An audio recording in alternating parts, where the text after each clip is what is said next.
El estrés postrauma es lo que se sufre después que se ha vivido un evento traumático en el que tu vida o tus seres queridos o alguien que tú simplemente estás viendo ahí ha sido sometido a algo que atenta contra tu integridad física. Por ejemplo, va desde terremotos, tsunamis, hasta un simple accidente de vehículo. Doctora, pero estrés postraumático, eso suena a un invento psicológico.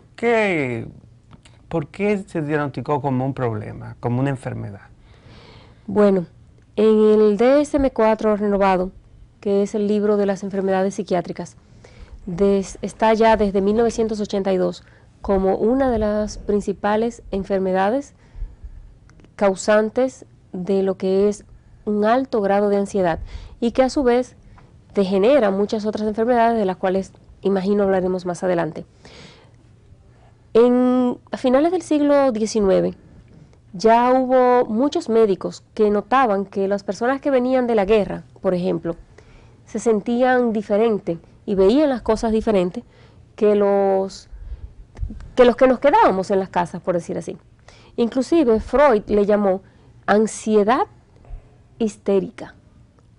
Imagínense ustedes, finales del siglo XIX. Entonces, ya en el siglo XX, con la guerra de Vietnam, sí hubo un grupo de científicos que estudiaron propiamente qué estaba sucediendo. Y a partir de ahí sí se le puso un nombre y quedó dentro del libro de enfermedades psiquiátricas, el DSM-4 renovado. Doctora, yo como facultativo, o como en este caso como paciente, yo tengo un familiar y yo me doy cuenta que ha pasado algo grave, un trauma, un accidente, muerte de un familiar. ¿Cuáles son esos síntomas que yo puedo sugerir que la visite a usted para tratarlo? Lo primero es que el estrés postrauma no se diagnostica desde que ha sucedido el evento.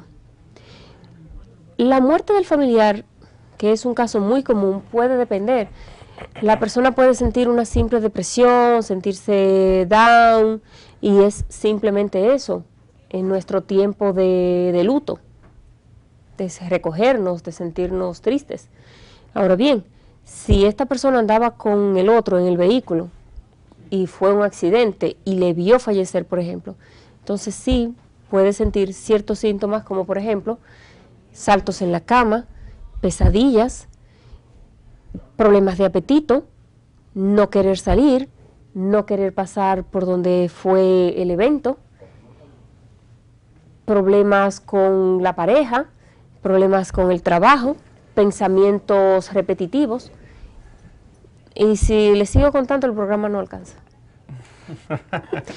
Bueno, el punto es que varía, va de varias etapas. No se diagnostica inmediatamente ha sucedido el evento, puesto que tiene 3 etapas.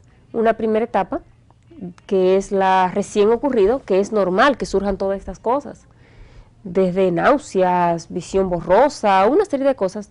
El principal y número 1 de los agentes, que es el principal síntoma, es la ansiedad. Ahora bien, ya pasados los 28 días es cuando se puede diagnosticar estrés postraumático, PTSD, Post-Traumatic Stress Disorder. Entonces, ya ahí surge la etapa número 2, donde hay 3 niveles.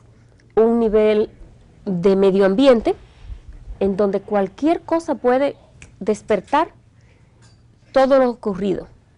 Y la persona muestra mucha irritabilidad, la persona siente que el mundo se le está viniendo encima, llantos en todas partes, que no necesariamente son un síntoma de depresión. Siente poco control de lo que es su vida, sus alrededores.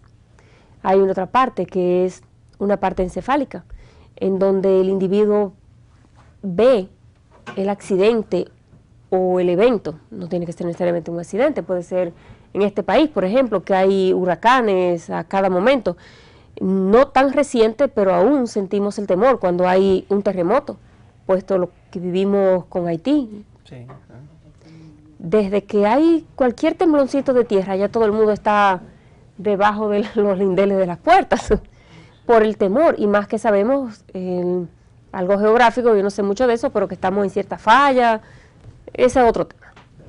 Pero sí, tenemos esa idiosincrasia y vivimos con el temor.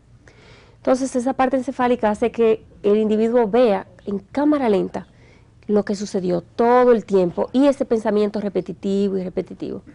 Y ya otra parte que puede ir a nivel patológico, que se presenta en una etapa número 3, que es donde vienen las fobias, los ataques de pánico, sudoración en las manos, músculos que se mueven sin el control del mismo. Recuerden ustedes como médicos que tenemos un sistema nervioso, pero que este a su vez está dividido en dos, el central y el autónomo. El autónomo también es afectado por el mismo. Y el sistema digestivo, que en este caso es autónomo, es quien más se afecta. Vienen los trastornos digestivos. Las personas pierden el apetito, es el número 1. O la ansiedad les hace comer de más. En ambos casos es terrible. Los vómitos, gastritis, comienzos de úlceras, diarreas y todo lo que el sistema digestivo puede producir, que ustedes son los especialistas en el área. Doctora, he oído mencionar la parte de la depresión. Podríamos en pocas palabras, así que nuestro público y televidente puedan tener una idea de qué sería la diferencia entre el estrés post-trauma y una depresión post-trauma. Es un conjunto. En el estrés post-trauma no necesariamente la persona tiene que sentir depresión. Puede sentirse apagado, puede sentirse que no quiere salir de su casa, puede sentirse que no desea relaciones sexuales con su compañero, irritabilidad. Si vemos, todos esos también son síntomas de depresión. ¿Cuál es la diferencia? Exacto. En la depresión comenzamos a pensar de una manera hasta cierto punto obsesiva en Dios, por ejemplo. Los creyentes, los que no, comienzan a creer. El que dice no creo en Dios, de entrada ya está creyendo. No quiero problemas con el público televidente, pero es una realidad y así lo vemos los psicólogos. En orden de no creer en algo, hay que reconocer que existe.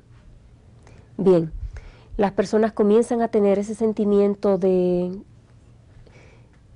llanto, de falta de apetito, de no querer ir a trabajar, de que todo esto le ha pasado porque Dios lo ha castigado por lo que habrá hecho. Por lo regular nunca es nada.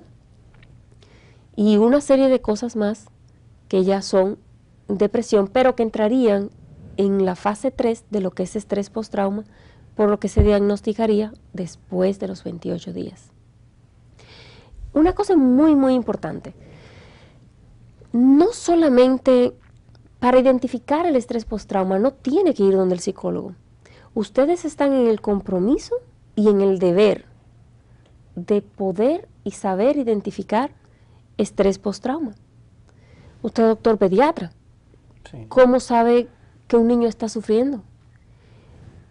¿Usted es ginecostetra? ¿O una mujer, cómo usted la identifica?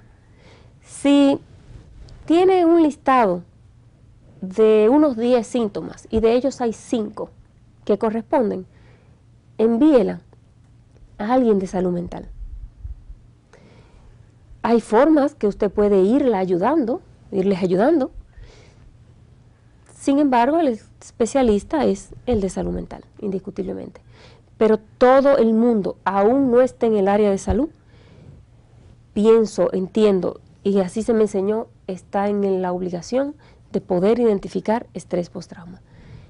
En nuestras calles suceden accidentes todos los días. Lo dejamos pasar. Seguimos manejando. Sin embargo, sentimos miedo. Y cada día, si antes nos pegábamos que podíamos leerle la placa con la más mínima numeración al vehículo, como ya tuvimos un accidente por pegarnos tanto al siguiente, entonces nos vamos alejando. Y en cuestión de un mes, ya no queremos manejar. Y muchos de nosotros pensamos en contratar a un chofer, aún nuestra economía no nos lo permita. Que es muy común. Y es por temor a manejar. Eso es estrés postrauma. Entonces, doctora, para que las personas que están viendo el programa, que no son médicos, entiendan, o sea, básicamente podemos decir que una persona con los síntomas que usted mencionó, para calificar en un estrés postraumático, lo principal es que debe haber sufrido un trauma. O sea, nadie va a presentar el estrés postraumático si no ha presentado un trauma. Si no ha presenciado o ha vivido un trauma. Exacto. Estos pueden, todo lo que signifique un atentado contra su integridad física. Va desde un asalto, una violación, un rapto, un terremoto, un huracán. Usted ve que ha entrado algo a sus casas y ha puesto la vida de sus hijos en peligro. Los hijos son una extensión de nosotros.